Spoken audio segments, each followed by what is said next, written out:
Democrat leader. We in a quorum? No.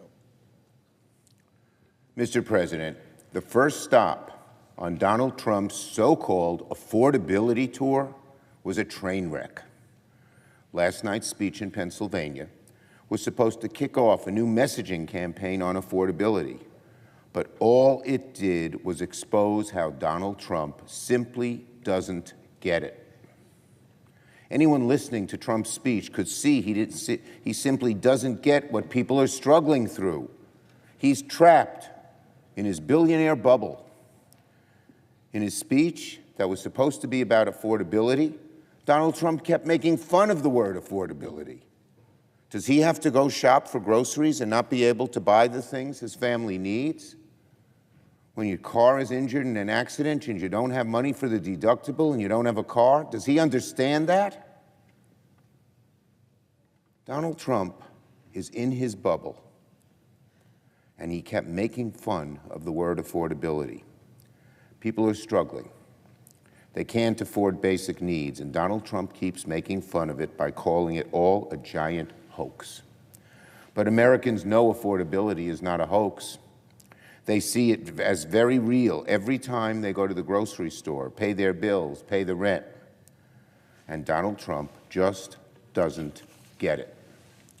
What was Donald Trump's solution to affordability? Well, last night, Trump said parents should buy their kids fewer dolls for Christmas.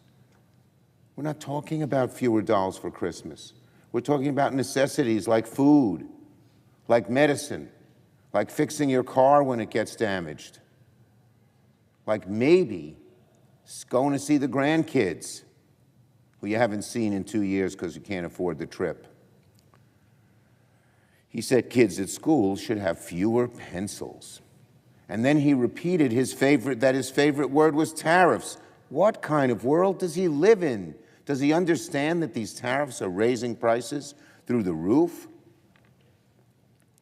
When he said his favorite word was tariffs, the crowd sure didn't like that. His own crowd didn't like that, his own crowd of MAGA people. So Donald Trump simply doesn't get it. It takes a special kind of delusion to tell parents to buy their kids fewer toys and pencils while bragging about new ballrooms and gold in the Oval Office.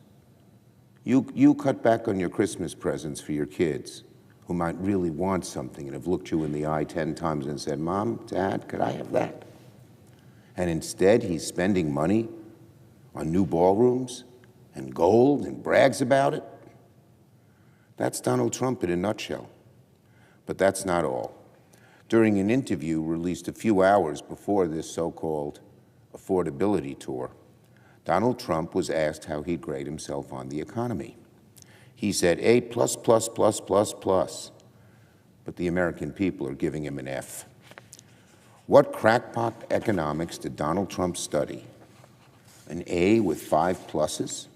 Well, in that case, let's look at the test scores. Over the last year, the price of beef has gone up at the grocery store by 20%. That's an F. Today, Americans pay 40% more for a single cup of coffee on their way to work than they did last year. That's an F. People are paying more on electricity bills while Donald Trump has cut domestic energy jobs. That's a massive F. People are paying more for clothing, more for produce. And this week, our farmers had to be bailed out with taxpayer dollars because of Donald Trump's disastrous tariffs.